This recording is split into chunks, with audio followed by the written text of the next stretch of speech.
ሰግጥ ፈምስ መሰገጥ ምን ማለት ነው? በሸሪዓ በቃል ትርጉሙ ባልግ። አሰላሙ አለይኩም ወራህመቱላሂ ወበረካቱ። እንግዲህ ሰሞኑን በተፈጠረው ጉዳይ ታዋቂ ቲክቶከሮች በሚሰሩት ጥፋት ኡስታዝ ካሚል ሸምሱ ምንድነው ጥፋቱ? እንትን ላይ ኹጥባ ላይ ያስተላለፈው መልእክት አለ።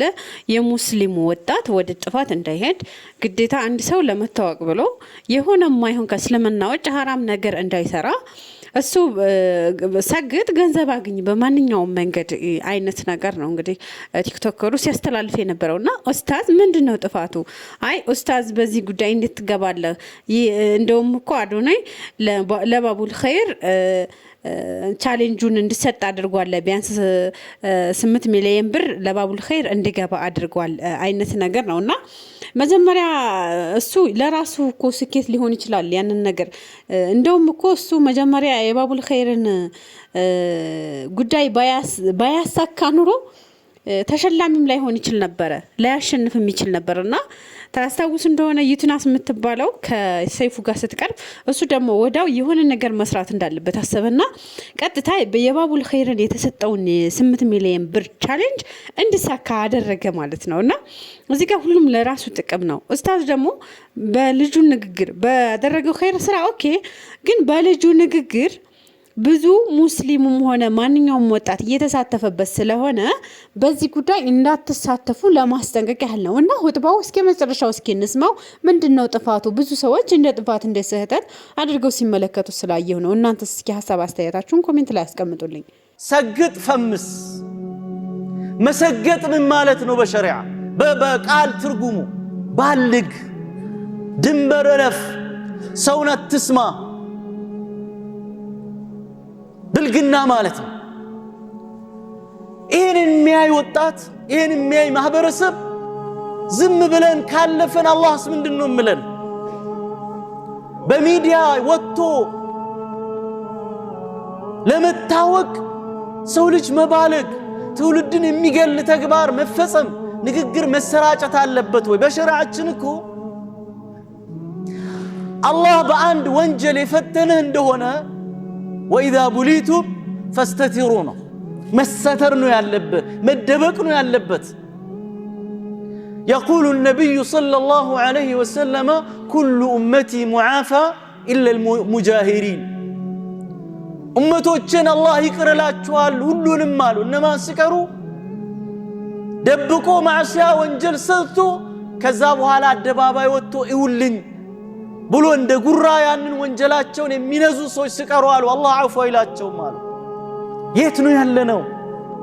ታላላቅ የሚባሉ በእድሜ የገፉ ሰዎች እንኳን ቆሞ እዛ ቦታ ላይ ለዛ ሲያጨበጭቡ ስታይ፣ ብዙ ሙስሊም ወጣቶች እዛ አይነት ትሬንድ ውስጥ ገብቶ ስታይ ወዴት ነው እንደ ሀገር እየሄድን ያለነው? እንደ ኢስላም ስነ ምግባርኛ ትልቁ ቁንጮ ጉዳያችን ነው። الرسول صلى الله عليه وسلم من دنيالوت إن من أحبكم إلي وأقربكم مني مجلسا يوم القيامة أحاسنكم خلقا. كان يزند كرب بوتا قيامة كان متهونوت أنا يزند توداجات شوهالو ملكام سنة مقبار يالو سوال سوري ما يسادب ما ينقاشش يما يوارد ፍሑሽ ቆሻሻ ንግግርን ብልግና ንግግርን የማይናገር ብልግና ተግባራትና ንግግሮች በየትኛውም ነገር ውስጥ አይሆኑም ያን ነገርን ቢያወድሙት እንጂ አሉ ረሱል አለይሂ ሰላቱ ሰላም። ሐያ ሕሽማ ክብር የሆነ ነገር ውስጥ ካለ ደግሞ ያንን ነገርን ያሳምረዋል አሉ። ሚዲያ ያንን ሲያራግብ ታያለ።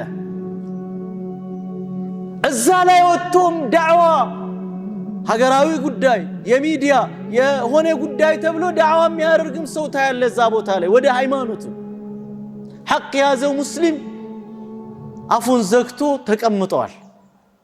ኢላ መታ ምንድነው ልዩነቱ? ሰግጥ ፈምስ ብሎ ሚሊዮን ብር የሚያገኝ መኪና የሚሸለምና መጅራት መጥቶ ሚሰርቅ መካከል ልዩነት የለውም። ይሄም በሐራም መንገድ ነው፣ ይሄም በሐራም መንገድ ነው። ዋሽቶ የሚያገኝም ተመሳሳይ፣ ሰርቆ የሚያገኝም ተመሳሳይ። ይሄ አቅልን ነው እየሰረቀ ያለው፣ ትውልድን ነው እየሰረቀ ያለው። ያ ምናልባት አንድ ግለሰብን እየሰረቀ ሊሆን ይችላል፣ ቀላል ነው እያልኩ አይደለም ያም ሐራም ነው ዲስትራክሽኑ ውድመቱ ግን የዚህኛው በጣም የባሰ ነው እያንዳንዱ ቤት እና ኡስታዝን እንግዲህ ከኋላ በደንብ የሰማችሁት አላህ ኸይር ጀዛችሁን ይክፈላችሁ ምክንያቱም ዝም ብለን ሳንሰማ ቪዲዮ ሳንሰማ መፍረድ እንዲሁም ኮሜንት መጻፍ ጥሩ አይደለምና ነገሮችን እስከ መጨረሻው ሰምቶ ነው መጻፍም ሆነ መፍረድ መቻል የሚቻለው ማለት ነውና እኔ ኡስታዝ ምንም ጥፋት አልታየም እንደውም ለወጣቱ ጥሩ ትምህርት ነው በዚህ ሰዓት እንደውም ማንንም እኮ እየተነሳ እኮ የፈለገውን እየሰራ ለመታወቅ ነው እየታገለ ያለውና ያ አላህ Subhanahu Wa Ta'ala ከእንዲህ አይነት ነገር አላህ ይጠብቀን እስኪ ኡስታዝ አብደላ ደግሞ ዛሬ የዛሬዋ ተረኛ ሴት ማናት ቪዲዮውን እስከ መጨረሻው ስሙት ያስተላልፈው መልእክት አለ እስከ መጨረሻው እናዳምጠውና እንመለሳለን ስለዚህ በዚህ ጉዳይ ላይ ምንም ያህል በጣም ደካማ በሆነ እምነት ይላል አላህ ሰላም ሰግነው ውይ አድር ያላቀምና አልহামዱሊላሂ ረቢል ዓለሚን ያለሉበት መጠቆሙ ተገቢ ነው እናንተ የሚገርማችሁ እርቃን ሆነው ወይም ደግሞ እርቃን ሆና ወንዷ ሴት እንደ ሴት ባህሪ የተላበሰች ወንድ ሆና ሴቷ ወንድ ሆና ወንዱ ሴት እየሆነ የሚሰሩና በዛ ገናናና ሲሆን ታዋቂ ሲሆኑ ሁሌም አላህን ያመሰግናሉ የሚባሉ አይደለምና ለእኔ ለነቅፍላችሁ የመጣሁት እንደውም ጫን ያለው ነው حتى ኒቃብ ተለብሶ حتى ጅልባብ ተለብሶ በእንደነዛ አይነት ቦታ ላይ እንዲገኙ በር መክፈት አደብም አይደለም ምክንያቱም አንድ ሰው እዛ ቦታ አይደርስም በዚህ ባለንበት ጊዜ በተለይ እንደዛ አይነት ቦታ ላይ አይደርስም ምን ያደረገ ቢሆን እንጂ ብዙ መሰናክሎችን አልፎ ነው እዛ የሚደርሰው ብዙ ሸሪዓዊ መሰናክሎችን የሸሪዓን ኬላ አልፎ ነው እዛ የሚደርሰው ይሄ ንግግር ለብዙዎቹ ሊገርምም ይችላል ሊታዘብም ይችላል ሰው ነገር ግን አይደለም እርቃን ሆኖ የተዘለለበት አይደለምና በሸሪዓዊ አለባበስ ለብሻለሁ ተብሎ ራሱ እንደነዛ አይነት ቦታዎች መሳተፍ ወይም በእንደዛ አይነት ቦታ መገኘት እስልምናን በእንደዛ አይነት ቦታ ማስጠራት ይሄ ለእስልምና ክብር አይደለም እስልምናን መርገጥ እንጂ ለእስልምና ክብር አይሰጥም ፉሳቆች ፋሲዶች ሙጅሪሞች ባለጌዎች ያሉበት ቦታ እስልምናን እንትን አይሰጥም ጌጥ አይሰጥም